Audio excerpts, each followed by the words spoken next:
5 annonces qu'il ne fallait pas manquer lors de la conférence d'ouverture du Summer Game Fest de Geoff Keighley. D'abord, et qui était très attendu, c'est l'annonce de Final Fantasy VII Remake Partie 3, sous-titré Révélation. Le jeu de Square Enix annoncé pour le printemps 2027 devra conclure la trilogie lancée en 2020 avec Remake puis Rebirth. Très peu d'informations ont été données concernant le jeu, mis à part des améliorations concernant le gameplay dont le système de combat sera perfectionné. On a évidemment très hâte, tout comme pour Resident Evil Code Veronica Remake, annoncé lui aussi en 2027 du côté de Capcom. Pour ce jeu, très peu d'informations, mis à part un trailer présentant Claire Redfield à Paris à la recherche de son frère, avant de se faire enlever par un groupe proche de l'entreprise Umbrella. On reste du côté des jeux d'horreur avec plus d'informations pour Alien Isolation 2 dévoilé en avril dernier. Un nouveau trailer est venu un peu plus présenter ce jeu de Creative Assembly.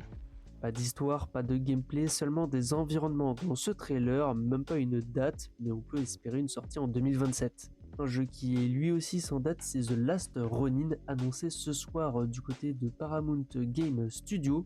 C'est un jeu tiré de la licence Tortue Ninja et notamment du comics du même nom, dans lequel nous suivons une tortue solitaire dans un monde où la ville de New York est contrôlée par un syndicat du crime. Une bonne quête de vengeance sanglante, on l'espère, comme le comics. Le jeu est vendu comme un jeu d'aventure et d'action AAA. Bref, on a très hâte. Pas de date pour l'instant, mais une sortie en 2027 ou voire en 2028 n'est pas à exclure. Par contre, on espère ne pas avoir à attendre trop longtemps pour Mighty Cuphead Adventure, le nouveau jeu dans la licence du célèbre personnage à la tête de tasse.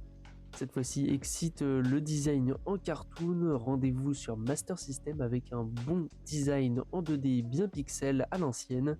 En parlant de la Master System, justement, une version du jeu sur cartouche disponible pour la console de Sega sera disponible. Et ne vous en faites pas si vous n'êtes pas fan du côté 2D pixel, le studio a annoncé la mise en chantier d'une suite au jeu sorti il y a presque 10 ans avec le retour du style cartoon à l'ancienne.